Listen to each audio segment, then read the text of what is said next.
jaajëfal naa leen yéen ñi suivre Buzz 2 TV non c'est extraordinaire kii ban député la ci député yi xam nga man xaw ma ko woon mais neexul ba neexul nag mais Pastef ay ndaanaan rek la ñu tànn nañ dem déglu li mu wax ne daf ko globaliser ñi nga xamante ne ñoom ñoo nekk di wax naan loi bi na si warul jàll ak ñoom Aïssata Tall Sall ñu si bëri daal moom daal offensé na leen bu ñu paree nag dañ koy jeexalee ak Maïmouna Bousso non gars yi dinañ dégg dëgg de. Chers collègues,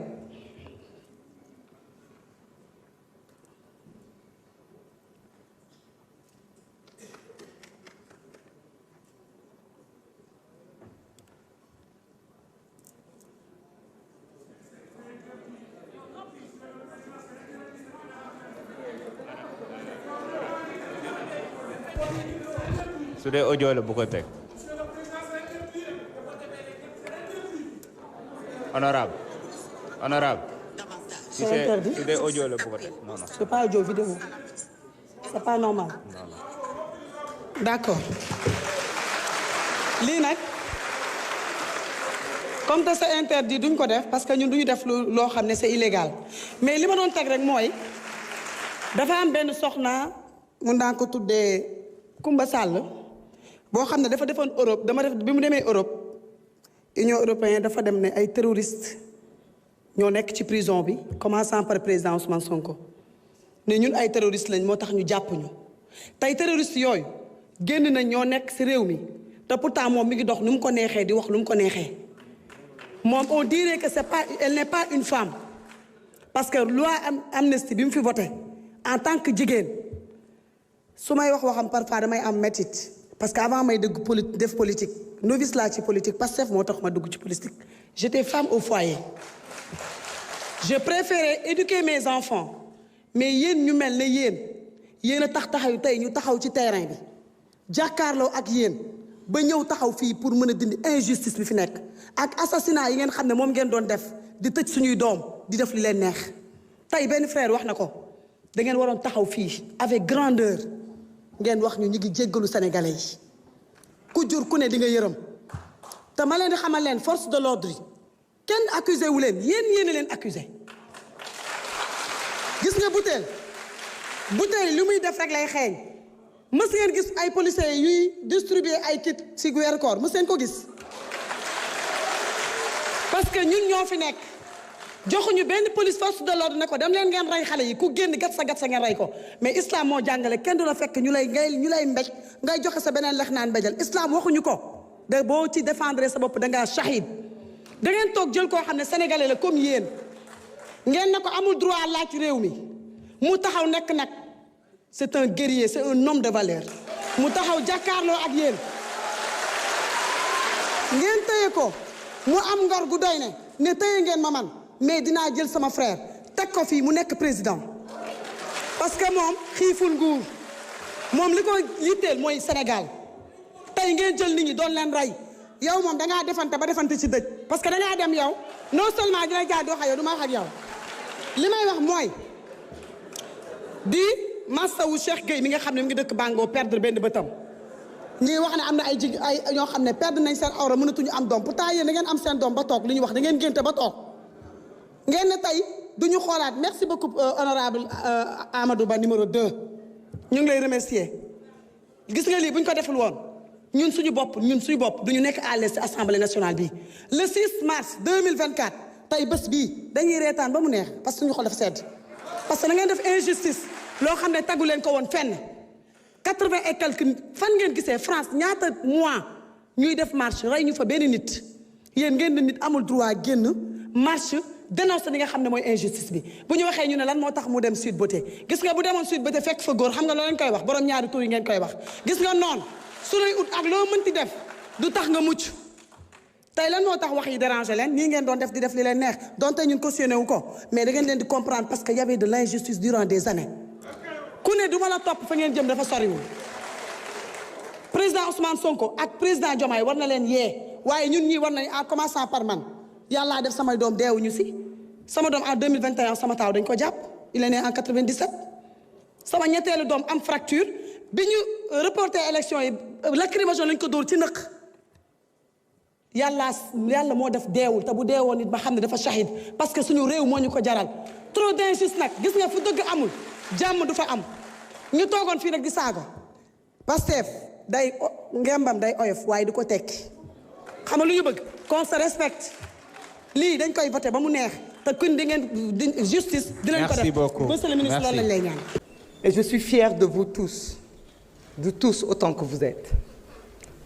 Beaucoup ont épilogué, on nous a parlé de manifestations qui ont amené des morts. Je voudrais rappeler que dans le monde entier, pour défendre la démocratie, des gens manifestent. Je voudrais rappeler qu'ici au Sénégal, de 2012, en 88, en 93, toujours des gens se sont levés, se sont battus pour la démocratie sénégalaise. Certains ont même parlé du nom du Premier ministre ou du chef de l'État. Certains même ont parlé du PASTEF en disant que nous avons appelé à manifester. Oui, nous avons appelé à manifester, comme la Constitution nous le permet. L'article 8 de la Constitution nous autorise à manifester. Ce n'est pas parce que nous manifestons que nous méritons la mort. Ce n'est pas parce que nous manifestons que nous devons être abattus. À Paris, dans la capitale française, des gens ont manifesté, ont pillé, ont saccagé. Est-ce que c'est pour autant qu'ils ont été tués? Non. Aucune explication ne peut justifier la mort d'hommes, de jeunes, de nos enfants, de nos fils, de nos frères. La honte voudrait que ceux qui se sont tués, se sont terrés, se sont cachés pendant qu'on tuait nos frères, la décence voudrait que cela se taise aujourd'hui. Se taire au plus loin, n'ose pas porter la parole. Mais nous sommes en démocratie. C'est la démocratie qui permet aux uns et aux autres de parler. Cette chère démocratie pour laquelle nos jeunes se sont battus. Cette chère démocratie pour laquelle des gens ont perdu la vie. Nous comptons les morts que nous avons trouvés enterrés. Rappelons-nous aussi de ceux-là qui ont fui pour ne pas mourir. Qu'est devenu Papito Kara? Avec d'autres dizaines de jeunes comme lui qui se sont échappés à travers la mer et qui ne sont jamais arrivés. Parlons aussi de l'imam Ndao, des gens qui ont été persécutés à cause de ce combat démocratique et qui sont morts aussi pour défendre le Sénégal. Nous ne pouvons pas avoir de complexe. Les paroles sont tellement mielleuses quand on parle aujourd'hui. Nos mots sont forts. Beaucoup d'entre nous pouvaient s'abstenir de parler. Mais vous savez pourquoi nous parlons? Pour entrer dans l'histoire et pour ne pas oublier. Parce que l'ADN d'un peuple, c'est la mémoire. Tant que nous nous souviendrons, personne ne pourra oublier. Tant que l'oubli ne nous guette pas, nous pourrons apprendre du passé. Certains nous disent l'amnistie. Vous avez pris ce qui est bon. Oui, nous avons pris ce qui est bon de cette amnistie. Parce que ce qui est bon, c'est le choix du peuple sénégalais, souverain. Un peuple ne se trompe pas. On ne peut pas jeter l'amnistie. Parce que jeter l'amnistie, c'est revenir sur la décision du peuple souverain d'avoir élu le président Bassirou Diomaye Faye, emprisonné arbitrairement. Et ça, nous ne le ferons pas, par respect au peuple sénégalais, qui a voté massivement, qui nous a donné cette majorité. Par contre, nous renions tout ce qui est mauvais de cette amnistie. Ce que vous-même n'osez pas. loolu kase la loi bi moom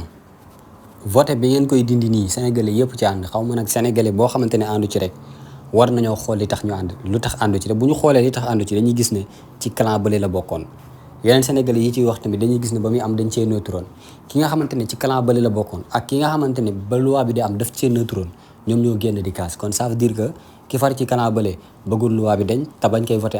arrangé na ko ki nga xamante ne mu neutroon tamit bañ koy voté dérangé wu ko looloo tax mu neutroon donc ñu ngi koy dindi muy wane meram kon ça veut dire que daf ko dérangé parce que buñ ko dindil woon du wax bañ koy def waxul ñu koy dindi muy wax donc c'est ça le problème. mais lu ma leen di wax yéen député yi rek mooy fi ngeen ko jàpp foofu la man moom xam naa du ma jàngal benn député Pastef liggéeyam donte nag nit diñ ko dolli waaye dama gis ci ñoom tànneef bu mucc ayib dama gis ci ñoom wax dëgg yàlla Ousmane Sonko ci moom la ñu ne moo njëkk a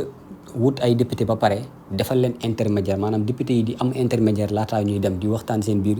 di def ay répétition maanaam mel ni kuy jàngaat naka la ñu war a taxawoo en tant que député. parce que député nag même su fekkee da nga fal ab da nga maanaam même bu fekkente ne da nga far ci parti yow député du peuple nga comme premier ministre nu nekkee tous les premiers ministres du Sénégalais président de la République nekk tous les présidents de la République du Sénégalais député tamit noonu nga ko nekkee même bu dee am nga foo far sax des fois say wax war na mën a jariñ ki nga xamante ne sax bëggu la wala àndut ak yow bu ko déggee mu ne ah kii kat am na xam-xam waaye moom dafay xam ne li muy wax moo yanawul maanaam dafay xam ne comme ça li muy wax moo ko arrangé wul mais kii am na xam-xam donc franchement genre député yu mel nii dañuy soxla di leen gis assemblée nationale. donc loolu nag dañ ciy sant ki nga xamante ne moo di Ousmane Sonko ndax ba tànn maire jotee tànnal nañu maire ba tànn député jotee tànnal nañu député ba tànn président jotee tànnal nañu président donc loolu dañ ko ciy remercier ñuy ñaan yàlla nag loi bi buñ ko voté lépp tegu ci yoon mu bañ a nekk injustice képp koo xamante ne def nga doon nga def ay commande politique wala nga rey ñu enquête la lu tax nga rey lan moo nekkoon sa ginnaaw et cetera ba teg la daan yi nga xamante ne moom nga yow ndax am na ñoo xamante ne am nañ ci ay blessures yoo xamante ne blessures yu garaaw la yoo xamante ne dootul wér ba ilaa yow mi diin donc yow mi leen ko teg faw nga leeral sinon bu ñu ko bàyyee noonu rek dafay yomb trop parce que li ki nga xamante ne moom moo di Amadou Ba waxoon rek police dafa war a xam ne joxuñu ko réew mi pour muy rey bu affaire amee wàcce wuñ ko ci réew mi pour muy rey te képp ku nekkati ci ginnaaw am na responsable bu mag boo xamante ne mu ngi lay xaar donc loolu su xasee am rek lu important la gars yi wéy di like wéy di abonné beneen vidéo incha allah ci beneen jàngat jaa ngeen jëf